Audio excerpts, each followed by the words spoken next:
네, 후보님 어서 오십시오. 예, 반갑습니다. 경선 일정이 연기가 됐습니다. 예. 추격자 입장에서는 이거 다행인 거죠? 아무래도 지지율이 좀 저조한 저 입장에서는 네. 좀 시간을 한 달 정도 네, 벌었으니까 네, 그 중에 이제 좋은 정책이나 비전을 네, 당원이나 국민들에게 잘 설명할 수 있는 시간적 여유가 생겨서 네, 저희들은 좀 다행스럽게 생각을 합니다. 네. 역전을 위해서는 이렇게 지지율을 반등시킬 결정적 계기가 있어야 할 텐데 예. 뭐 준비하고 계신 뭐 승부수 같은 게 혹시 있습니까?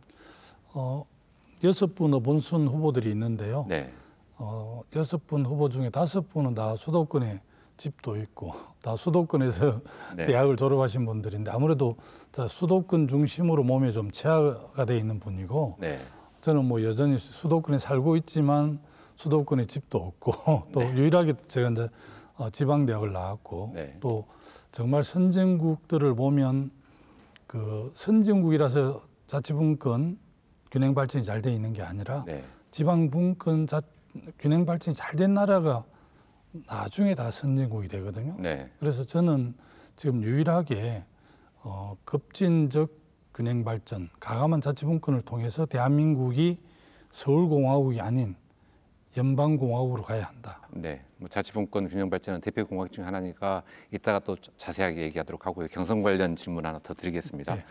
네. 지지율이 만약에 오르지 않더라도 경선은 완주하실 생각이신가요? 나는 뭐 우리 당에는 사실 결선 투표라는 단일화 과정들이 있습니다. 네, 지금 다른 분들은 모르겠는데 추미애 후보, 박용진 후보, 네, 김두관 아마 끝까지 자기 정책과 비전을 설명하면서 네, 갈 것 같고요. 네, 다른 후보들은 모르겠습니다. 뭐 정치가 움직이는 생물이기 때문에 네, 합종 연행이라든지 단일화가 이루어질는지는 모르겠습니다만 네. 저는 뭐 6분 후보들이 각자 정책과 비전을 쭉 설명하고 네. 최종적으로 1위와 2위 후보 결선 투표가 있기 때문에 그 자체가 저는 단일화라고 생각을 합니다. 네, 인위적 단일화 없이 네. 결선과 끝까지 완주하시겠다 예. 말씀이시고요. 혹시라도 뭐 중간에 승부수로서 국회의원직을 던진다거나 뭐 이러지는 예. 제가 이제 2012년에 네, 경남도지사를 중도에 사퇴를 하고 대선에 도전해서 네, 경남 350만 도민들에게 참 상처를 많이 드렸고요. 네, 제가 평생 정치를 잘해도 갚을 수 없는 일이었기 때문에 네, 사실 이제 제가 선례가 돼서 지금 어떤 당의 대선 후보도 강력시장이나 도지사를 그만두고 하는 분들은 거의 없습니다. 네, 특히 이제 제가 우리 당이 가장 어려운 보수색이 강한 영남 지역에서 오랫동안 제가 민주당 깃발로 네, 활동을 했고 11년 전에는 53.5%로 제가 한나라당 후보를 꺾고 최초의 민주진영의 경남도지사가 됐고 네, 또 작년에 제가 김포가 지역구였습니다. 20대 국회를 김포 지역구에 국회의원을 했었는데 네, 이제 당이 낙동강 전선이 어렵다고 요청을 해서 제가 가가마 양산으로 가서 네, 80일 만에 제가 국회의원 당선이 됐거든요. 네. 그래서 제가 사실은 경쟁력을 입증한 후보입니다. 네. 실제 우리는 이제 호남이 강력하게 지원하는 그 PK 후보가 우리 진영의 대선 승리의 오랜 방정식이었습니다. 어떻게 보면 노무현 대통령, 문재인 대통령도 그런 점이 없었다고 부인할 수 없을 정도잖아요. 네, 사실은 우리가 40대의 강력한 세대는 지지를 받고 있지만 지역적으로 전략적 요충지인 부울경 PK에서 한 35%에서 40% 정도 득표를 해야만 우리가 대선에서 승리할 수 있는데 네, 뭐 감히 말씀드리면 부울경에서 한 40% 이상 득표할 수 있는 사람은 기호 2번 김두관 저밖에 없다. 네. 이렇게 생각을 합니다. 뭐 강점을 설명해 주셨고 스스로 생각하시기에 최대 약점은 그럼 뭡니까? 아무래도 제가 좀 뚝심이 제 장점인데요. 네, 제 자신을 잘 홍보할 줄을 잘 모르고 네, 또 이슈 파이팅 이런 게 요즘 이제 미디어 시대에 이슈 파이팅을 잘하면 매우 유리한데 네, 제가 그런 부분에 좀 약하고 또 제 자랑을 잘 못하고 네. 이런 게 아까 다 하셨는데. 예, 그렇습니까? 예. 지금 PK에서 이렇게 민주당 후보로 여러 차례 선거에 도전하면서 리틀 노무현이란 얘기도 듣기도 했었잖아요. 예. 후보께서는 또 유일한 영남 후보라고 말씀하고 계시고, 근데 이게 실제로는 뭐 이렇게 지역주의를 주장하는 발언으로 비춰지거나 그럴 염려는 없으십니까? 사실은 뭐 영남 지역에서 독립운동하는 심정으로 저희들은 이제 지역주의가 아니라 지역주의를 극복하려고 하는 네. 결단이었기 때문에 네. 어려운 영남 지역에서 우리 민주당을 하는 사람이 영남의 경쟁력을 강조하는 걸 보고 네. 지역주의를 조장한다 이렇게 평가하는 사람 아무도 없고요. 또 그렇게 네. 생각하지 않는 걸로 저는 이해하고 있습니다. 네. 정부 여당에 대한 PK 민심이 집권 초기보다는 좀 더 떨어져 있는 것 같긴 합니다. 아주 매우 어려운 상황이 있고요. 네. 사실은 그 3년 전에 2018년 지방선거에서 부울경 강력단체장, 시도지사 또 기초단체장을 굉장히 많이 배출을 했는데요. 네. 작년 총선에서 부산이 이제 6석이었는데 3석으로 반토막이 났고요.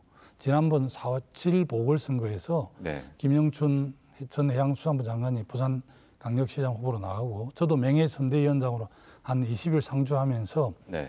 40%를 달성하려고 우리 무척 노력을 많이 했는데 네. 34% 득표를 냈습니다. 그럴 정도로 다시 신지역주의가 부활하는 그런 분위기입니다. 그래서 굉장히 위기감을 느끼고 있고요. 네. 집권 여당에 대한 기대 나름대로 이제 성은하고 기대를 했는데 기대치에 부응을 못했다 이렇게 평가를 하시는 것 같아서 네. 뭐 경남에 지역구를 두고 있는 국회의원으로서 매우 지금 안타깝기도 하고 어쨌든 우리가 다시 좀 지지를 회복하기 위해서는 저희들이 그 특단의 그런 핵심을 해야 될 것 같습니다. 네. 공약 얘기를 잠깐 해보겠습니다. 지금 대권에 도전하면서 그러니까 특권과 차별이 없는 나라, 힘없는 사람들의 대통령 이걸 기치로 내걸었습니다. 예. 어떤 의미를 담았습니까? 대한민국에 이제 오는 이 여러 가지 부동산 문제를 비롯해 자산 양극화 이런 것들이 다 네. 저는 수도권 일극 중심주의에서 온다고 생각을 하거든요. 저는 지금 시대 정신은 자치분권, 균형 발전, 양극화 해소 네. 그리고 불평등 답바라고 생각을 합니다. 특히 제가 국회 기획재정위원회 20대, 21대 지금 활동을 하고 있는데요. 아마 부동산 때문에 그런지 자산의 양극화가 굉장히 커졌습니다. 네. 우리가 이제 웅크타드에서 유엔경제개발기구에서 57년 만에 대한민국을 개도국에서 선진국으로 이렇게 평가를 해주셨잖아요. 네. 그래서 굉장히 참 자부심이 뿌듯함에도 불구하고 불평등 지수가 가장 높습니다. 중국, 영국, 미국을 능가했거든요. 이 불평등을 극복하는 데 있어서 자기 정부가 온 정성을 다 쏟아야 될 것 같고요. 네. 그래서 청년들에게 기회를 공정하게 준다는 차원에서 저는 기본자산제를 주장하기도 했고 네. 또 주택 문제는 주거권을 확실하게 이제 우리 헌법에서 보장해 줘야 될 정도로 1가구 1주택 책임제, 국가 책임제 이런 것도 제가 주장을 했고요. 또 네. 하나는 지금 이제 LH 토지주택공사에서 택지를 조성해서 민간 건설 회사에게 팔지 않습니까? 네. 그걸 이제 사서 민간 건설 회사들이 좀 이름 있는 아파트 브랜드를 가지고 아파트를 지어서 네. 사실은 굉장히 폭리를 취하고 있는데 네. 저는 무주택자들이라든지 청년들 그리고 신혼부부 이런 쪽은 확실하게 이 공공기관인 LH가 택지를 조성하고 또 직접 이렇게 아파트를 지어서 지금은 시중 원가의 3분의 1 절반에 다 공급할 수 있거든요. 그래서 네. 주택 보급률이 지금 105%쯤 됐지만 서울도 한 50% 가까이가 다 전월세 살지 않습니까? 이게 이제 많은 사람들이 주택 보급률이 100%인데 자기 집이 없는 사람 절반이 있다는 것은 그만큼 한 분들이 그 다가구를 보유하고 있는 거거든요. 특히 임대사업자들 갖고 있는데 이런 부분을 잘 정리하지 않고는 저는 대한민국의 미래가 없다 이렇게 보고 있는 입장입니다. 네. 불평등 양극화 해소가 차기 정부의 최대 핵심 과제일 거다. 그중에 이제 이걸 해결하는 방법 중에 하나로 기본자산제 말씀하셨는데 기본자산제 어떤 겁니까? 기본자산제는 이제 대한민국 요즘 신생 아이들이 30만 정도 태어납니다. 네. 저희들 때는 사실은 100만 가까이 태어났는데 굉장히 이제 고령화 저출산이 심해졌는데요. 30만 원 태어나는 신생 아이들에게 국가 그 아이 이름으로 3천만 원을 신탁을 하고 그 신탁된 3천만 원을 국민연금이나 자산운용사에서 20년 정도 운용을 해서 네. 이 아이가 만 19세 성년이 될 때 6천만 원 정도 목돈을 주는 거거든요. 그래서 뭐 대학 등록금을 하거나 또 매치 모여서 새로운 창업을 하거나 네. 또 사회 진출할 때 이렇게 종잣돈 시드머니로 쓸 수 있게끔 청년들이 사회에 출발할 때 공정 기회를 한번 해주자는 것입니다. 네. 대한민국 대부분 사람들이 한 20% 정도만 부모로부터 상속 정려를 받고 80%는 흙수저나 동수저로 태어나니까 네. 금수저가 되는 기회를 주기는 쉽지 않지만 미래 청년들에게 최소한 은수저가 될 수 있는 기회를 한 번쯤 부여해줘야만이 대한민국이 지속 가능한 사회가 될 수 있다는 차원에서 네. 저희들이 굉장히 전문가들도 자문도 받고 저도 어떻게 하면 기재위에서 활동하면서 불평등을 해소할까를 고민 끝에 나온 그 정책인데요. 네. 사실은 제가 이제 지지율이 낮다 보니까 그렇게 크게 주목을 못 받고 또 이재명 지사가 제안한 기본소득하고 앞에 기본자가 붙어 있어서 네. 굉장히 유사한 걸로 많은 우리 국민들이 이해를 하시는데 네. 사실 전 출발 그 바탕이 되는 철학적 기저가 네. 기본자산제하고 기본소득은 너무 다릅니다. 네. 후보님께서는 이제 자치분권 균형 발전과 관련돼서는 가장 강력하게 주장하고 계시는 분이잖아요. 예, 그렇습니다. 이걸 실현시킬 방안으로는 어떤 방안들을 갖고 계십니까? 제가 이제 뭐 어쨌든 군수, 뭐 장관, 도지사 또 마을 이장하면서 제가 많이 체험을 해봤는데요. 네. 특히 이제 저는 노무현 참여정부의 초대 행정자치부 장관을 하면서 세종 지금 특별자치시 그리고 국가균형발전특별법, 지방분권특별법 또 주민투표법도 만들었는데요. 제가 경험해본 바로는 국정을 책임지는 대통령의 강력한 대통령 의지가 가장 중요하고요. 네. 그것을 전담하는 부처의 장차관 또 공무원들도 굉장히 중요하거든요.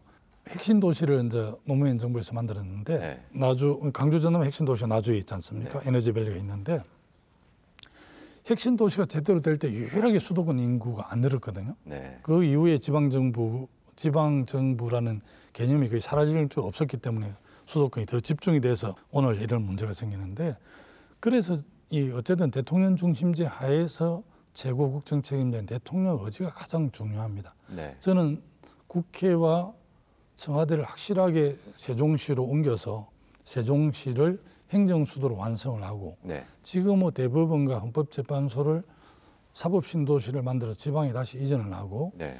지금 서울 태릉에 있는 육군사관학교를 굳이 태릉이 서울에 있을 이유가 전혀 없거든요. 네. 그래서 그걸 지방으로 이전해서 그렇게 하면 이제 서울이 뭐 공동화된다는 이런 오해도 하는데 지금 대한민국 서울은 이미 세계적인 글로벌 경제 도시가 됐습니다. 그리고 서울 시민들 이제 좀 쾌적하고 품격 있는 도시에 살고 싶어 하시는 것 같아요. 네. 이렇게 그 사람들 만나서 좀 소통을 해보면. 그래서 저는 지금이 마지막 기회다. 수도권하고 비수도권, 지방과 중앙이 유일하게 상생하고 윈윈할 수 있는 마지막 기회가 이번 20대 대선이라고 생각을 합니다. 그래서 제가 급진적 균형 발전이라는 슬로건을 냈는데요. 균형 발전이야말로 급진적으로 차기 정부에서 한 3, 4년 안에 안 하면 네. 이제는 그냥 서울에 그냥 부스러기 뜯어먹고 사는 나라로 전략할 것 같고요. 네. 그렇게 되면 절대 대한민국이 지금 선진국에 진입을 했는데 선도 선진국은 안 될 겁니다. 그래서 지금까지는 수도권 집중이 대한민국 발전하는데 크게 기여를 했다면 이제는 선진국에 진입을 했기 때문에 비수도권 2,600만을 안는 정책으로 가야 진정한 선진국이 될 수 있습니다. 네. 저는 그렇게 확신하고 있고요. 그 일을 가장 잘할 수 있는 사람이 김두관이다 이렇게 생각하고 적극적으로 국민들에게 네. 알리고 있습니다.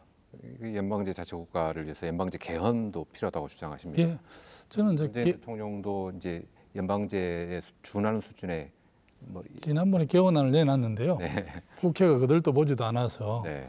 지금 그냥 다시 들어갔는데 많은 분들이 이제 87 체제가 지금 35년이 넘었고 네. 이제 그야말로 코로나 팬데믹 이전과 이후는 엄청 상황도 달라지고 4차 산업혁명 시대로 접어들었기 때문에 헌법이라는 것이 국가 운영의 기본 원리지 않습니까? 네. 짧게는 50년, 길게는 100년의 그 미래 그 리더십을 규정하는 거라서 저는 특히 자치분권을 강화하는 개헌이라면 저는 적극적으로 환영하는 입장이고요. 보통 개헌하면 이제 권력 구조에 대해서 더 민감하니까 우리 국민들께서 그렇게 환영하는 것 같지는 않고요. 네. 최근에 뭐 여론조사를 보니까 여전히 개헌했을 때 4년 중임제 개헌안에 대해서 굉장히 지지도가 높더라고요. 네. 사실은 이제 권력 구조가 중요하지 않은 건 아니지만 오히려 민생이라든지 각종 기본권을 확실하게 보장해주는 방식으로 개헌이 돼야 하고 저는 특히 이 연방제 수준의 자치분권 국가가 되려면 네. 개헌이 돼야만이 가능하기 때문에 그런 개헌에 대해서는 적극적으로 나설 생각입니다. 네. 문재인 정부 평가하는 분들 중에서 이제 부동산 정책에 대한 실패를 약점으로 꼽는 분들이 많습니다. 후보님께서도 그 부분에 동의하시나요? 예, 지금 그 5년 차에 40% 전후로 지지를 받는다는 것은 뭐 대단한 일이죠. 네. 87 직선제 이후에 지금 7번째 대통령인데 이렇게 지지 김대중 대통령, 노무현 대통령 지지 모든 분들이 그렇게 못했는 이긴 대단한데 네. 아마 부동산 정책에서 그 국민들 마음을 상하게 하지 않았으면 50% 60% 지지가 나오지 않을까 싶고요. 네. 우리 문재인 정부 여당이 가장 세심하고 정교하지 못한 게 사실은 부동산 정책입니다. 네. 초창기에 이제 보통 택지를 조성을 해놔야 신도시를 만들 수 공급이 가능한데 네. 이제 박근혜 정부 때 그 신도시를 전혀 안 하고 그냥 시장에 맡겼기 때문에 택지 조성이 안 됐어요. 그래서 그런 비판을 초기에는 할 수 있는데 지금은 우리가 사는 5년 차이기 때문에 네. 설사 박근혜 정부에서 택지 조성을 안 했다 하더라도 우리 정부 초창기에 주택 공급할 수 있는 택지를 많이 조성했어야 되는데 그러지 못한 점, 또 그 시장하고 이렇게 좀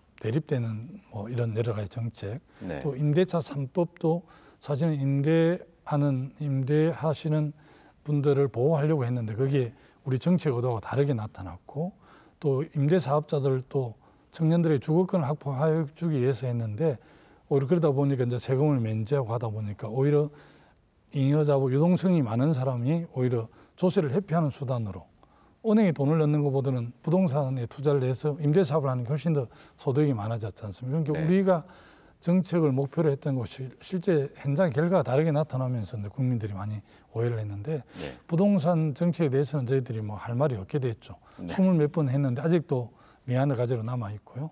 그렇다고 당장 해결되지는 않지만 이제 3기 신도시 일부 공급 정책 미리 분양도 하고 해서 좀 잡히는 듯 하는데도 여전히 부동산 문제는 쉽지가 않습니다. 산업 정책, 세제 정책, 공급 정책이 다 이렇게 네. 하나가 잘 이렇게 융합이 돼야 가능한 일인데 그게 쉽지가 않아서 저희들도 최대 고민이 그 부분입니다. 이제 앞서 이제 문재인 대통령이 집권하고 4년 차 이제 1년이 채 안 남았죠. 예, 그렇습니다. 그런데도 불구하고 이제 40% 안팎의 높은 지지를 받는다는 말씀을 하셨는데 그러다 보니까 후보들 사이에서 이렇게 적통 논란도 있는 것 같습니다. 서로 내가 적통이다라고 주장하는 것 같은데 후보님은 적통이십니까? 적통 논란에 끼어들고 싶진 않은데 네. 뭐 몇 분 후보들께 적통이라 그러니까 뭐 나는 이제 김대중 노무현 문재인 정부에서 고위직을 하고 뭘 했다 해서 적통이 있는 게 아니라 네. 우리 민주당의 정체성 입각에서 가장 가치와 정책 노선을 잘 견지하면서 또 어려울 때는 자기 몸을 과감하게 던지는 이런 분들이 오히려 굳이 따지자면 더 좀 정통성이 있는 거지 않습니까? 네. 뭐 저는 솔직히 가장 어려운 영남 지역에서 계속해서 이렇게 해왔고 또 뭐 대학 다닐 때도 민주운동을 하면서 잠깐 집시법으로 또 그 감옥 갔다 온 경험도 있습니다만 네. 저는 일관되게 그래도 불뿌리 지방자치 또 민주주의 또 어려운 지역에서 과감하게 도전하고 이렇게 해왔기 때문에 네. 적통 논쟁에서 뭐 밀릴 생각은 초도 없습니다. 네. 야권 주자들 얘기 잠깐 해보겠습니다. 네. 뭐 윤석열 전 검찰총장이나 최재형 전 감사원장 뭐 야권의 유력 주자로 꼽힙니다. 이거에 대해서는 어떻게 보십니까? 저는 뭐 사정기관장들이 네. 자기 그 공직을 활용해서 정치 행위를 하는 것에 대해서는 저는 뭐 절대 있을 수 없다고 생각을 했거든요. 네. 그래서 저는 윤석열 전 총장이 검찰총장직을 정치적으로 그 악용하고 있어서 네. 저는 우리 당에서 강력하게 입법부가 할 수 있는 유일한 수단은 합법적 수단은 검찰총장을 탄핵하는 거였습니다. 네. 그런데 제가 제안을 했지만 당 지도부의 만류로 이루어지지 않았고요. 최근에 저는 입법적으로 탄핵을 못했지만 윤석열 전 총장을 정치적으로 탄핵하겠다는 각오를 가지고 네. 뭐 해남마다 제가 목소리를 좀 내고 있고요. 네. 지금 사법기관장이 지금 대통령 후보를 하고 있고 최재형 전 감사원장은 감사원장을 중도에 그만두고 나서 17일 만에 국민의힘에 입당을 했는데요. 네. 감사원장이 굉장히 정치적 중립을 지키는 될 자리인데 그러면 감사원장 재직 중에 벌써 내가 특정 정당에 입당을 해서 뭐 대선을 나가봐야 되겠다 이런 생각을 이미 마음속으로 품고 있었다고밖에 유추가 되지 않지 않습니다. 네. 이거는 매우 바람직하지 않습니다. 오히려 윤석열 전 총장보다는 최재형 전 감사원장의 이런 행태가 더 용납되기 어려운 거죠. 네. 최근에 이제 광주 5.18 묘지를 찾은 윤석열 후보를 향해서 광주 정신을 모독했다라고 일갈 하셨습니다. 어떤 분들은 뭐 다 포용해야 된다고 하지만 네, 저는 포용도 기본적으로 성찰과 반성하는 자세가 있어야 되는데요. 윤석열 총장이 몸담았던 검찰이 광주 항쟁 때 시민들을 폭도 빨갱이로 이렇게 규정을 했고, 적어도 그러면 희생자 뭐 여기 왔으면 적어도 이 반성하고 사죄해야 되는데, 제가 볼 때는 정치적 이벤트를 했다고 생각했기 때문에 저는 모독으로 이해를 했습니다. 네. 그러면서 앞서 말씀하신 것처럼 윤석열 후보를 검찰총장 시절에 법적으로 탄핵하지 못했지만 정치적으로 탄핵하겠다, 대선 후보에서 끌어내리겠다라고 네, 말씀을 좀 하시는데 그런 각오로 임하고 있습니다. 네. 반면에 이제 이재명 후보는 약간 최근에 군필 원팀 포스터에 대해서 이제 어떤 글을 실어 좀 페이스북에 글을 남기면서 좀 더 우호적으로 바뀐 게 아닌가 하는 생각이 들기도 하던데요. 이재명 후보를 뭐 엄호한 건 아니고, 네. 근데 군필 원팀으로 오늘날 보니 거기 떠 있더라고요, 포스터가. 네. 나는 깜짝 놀랐는데, 뭐 추미애 후보는 당연히 병역 의무가 없으니까 안 간 거고, 이재명 후보는 이제 소년공 때 공장에 일하다가 팔을 다쳐가지고 팔이 이제 굴절이 돼서 군대를 안 갔는데, 네. 군필 원팀 포스터가 상징하는 게 이재명 후보의 병역 미필에 대해서 비판하는 의미의 원팀 포스터인데, 이거는 있을 수 없다고 해서 네. 제가 그 점을 이제 지적을 했는데, 뭐 굉장히 좀 언론에서 많이 이렇게 주목을 해서 네. 본의 아니게 제가 좀 주목을 받았는데요. 네. 뭐 저는 정책과 이 노선이라든지 이런 부분에 대해서는 가감없는 비판, 뭐 상당히 긴장 높은 토론이 당연히 되고 검증이 돼야 하지만, 그거는 검증 차원이 아니라 우리 원팀 후보들을 흠집내는 거라고 생각했기 때문에 네. 그 부분을 정확하게 지적을 했고, 많은 분들이 공감을 표시했는데, 또 일부 언론에서는 이재명 후보를 엄호했다라고 이렇게 네. 또 약간 해석하시는 것도 봤습니다. 광주 전남 지역 발전을 위해서는 이제 어떤 공약들을 준비하고 계십니까? 아무래도 저는 뭐 기본적인 골격을 5억 2특 체제로 하고요. 특히 이제 광주 전남북과 관련해서는 이 전남이 해상풍력에 굉장히 좋은 조건을 갖고 계십니다. 네. 지난번에 대통령께서 직접 방문을 하셨고요. 또 새만금을 비롯해 전북은 태양광이 상당히 유력한 그런 잠재적인 조건을 갖고 있거든요. 그리고 이제 소위 나주 전남 광주 핵심 도시 나주가 에너지 집적밸리잖아요. 네. 그래서 최근에 이제 한전공대도 만들어졌기 때문에 그런 장점도 있고, 또 전남의 동부와 또 서부에는 조선업 또 철강도 있고요. 일단 이게 이제 기존의 우리 산업화의 집적도 있고, 특히 이제 4차 산업과 관련해서 가장 중요한 게 인공지능 AI인데, 네. AI 특구로 광주가 이렇게 지정이 됐기 때문에 이 산업화에서는 아무래도 이제 광주 전남북이 좀 사실은 희생을 했다고 볼 수 있지 않습니까? 네. 그래서 4차 산업만큼은 광주 전남이 이런 인공지능과 또 에너지 밸리 이런 걸 잘 결합을 해서 부가가치 높은 산업으로 일자리로 갈 수밖에 없는 거 아닌가. 그 점에 대해서 중앙정부가 5억의 한 중심으로 강력하게 지원하고 또 관심을 가져줘야 가능하다. 차기 정부에서는 어쨌든 수도권 1극을 확실하게 네. 좀 해체를 해서 5극 체제, 서울과 같은 도시를 전국에 5개 만든다는 각오로 임해야 한다. 그 중에 하나가 광주 전남북이다, 이렇게 생각을 합니다. 네. 끝으로 이제 광주 전남 시도민들에게 드리고 싶은 말씀 있으면 해주십시오. 네. 더불어민주당의 대선 본경선에 대해서 우리 광주 전남의 시도민들께서 많이 걱정을 하실 텐데요. 저희들이 정책과 비전을 가지고 철저하게 토론하고 경쟁을 해서 내년 3월 9일에 있는 20대 대선에서 다시 한번 정권 재창출을 통해서 김대중 노무현 문재인 정부를 잇는 4기 민주개혁정부가 출범할 수 있도록 지금까지도 역사의 늘 중심에 서왔듯이 광주 전남의 시도민들께서 더불어민주당이 많이 부족하지만 심기일전 잘할 수 있도록 격려해 주시고 응원해 주시고 지지해 주십시오. 반드시 필승으로 시도민들과 함께 하겠습니다. 네, 지금까지 민주당 경선 후보인 김두관 의원과 함께했습니다. 의원님 고맙습니다. 네, 감사합니다.